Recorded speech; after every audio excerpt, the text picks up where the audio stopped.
Apakah kemudian 3 majelis hakim mendapat itu atau tidak, ini yang sedang kami dalami. Tapi yang pasti putusannya sesuai dengan yang diminta. Tom Lembong secara hukum sudah terbukti tidak bersalah dan kini Kejagung akan mendalami kasus keterkaitan Kaisang Pangarep dalam korupsi impor gula. Biar lebih jelasnya lagi kawan-kawan semuanya, simak video berikut ini supaya tidak gagal paham. Ayo kita simak sama-sama fakta terbaru. Meningkatkan pengawasan dan pengendalian terkait impor gula. Hasil audit BPK merekomendasikan untuk diberikan sanksi kepada Dirjen Perdagangan Luar Negeri dan Direktur Impor berupa sanksi administrasi, bukan sanksi pidana. Atas 3 rekomendasi tersebut, Kementerian Perdagangan telah melaksanakan seluruhnya. Dakwaan jaksa yang menyoal tanpa rapat koordinasi menteri dibantah oleh kuasa hukum Tom Lembong. Setidaknya ada 2 rakor kementerian yang menjadi dasar pertimbangan impor gula oleh Tom Lembong, yaitu rakor tanggal 7 dan 28 Desember 2015.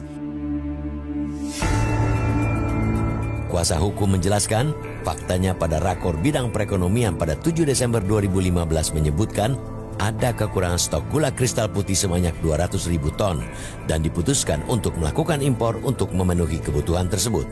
Ya, artinya memang ada rakor ya Bang ya? Ada, rakor ada gitu. Dan ini kondisinya khusus. Jadi gini, dalam dakwaan yang dipermasalahkan oleh kejaksaan itu seolah-olah tidak ada rapat koordinasi.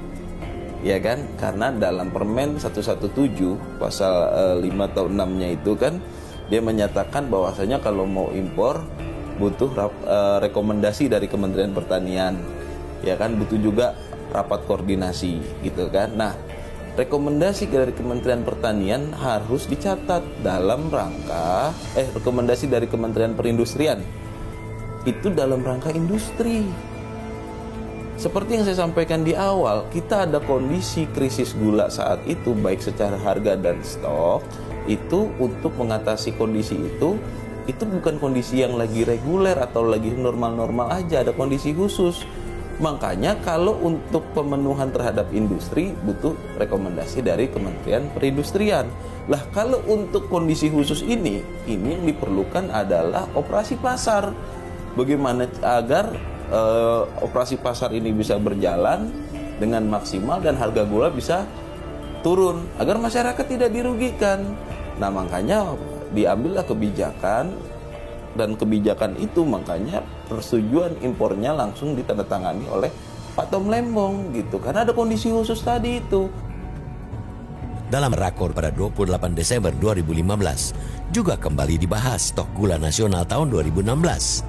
Dalam risalah rakor disebutkan pasokan gula yang tersisa sebesar 840,611 ribu ton dan akan digunakan untuk memenuhi kebutuhan sepanjang Januari hingga April 2016.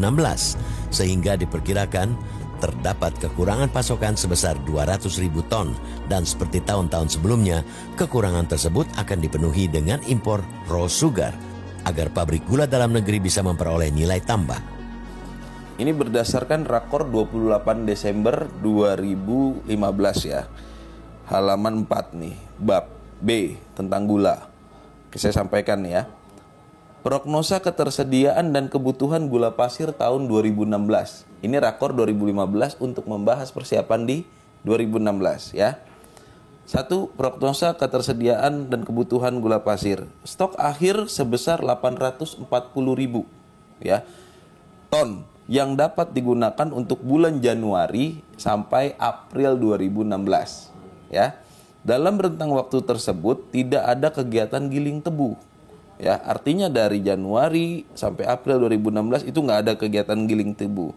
Diperkirakan giling tebu baru akan dimulai pada bulan Juni 2016 sehingga stok minimal yang harus dimiliki adalah sebanyak 1,1 juta ton dengan asumsi konsumsi gula sebanyak 220.000 ton per bulan.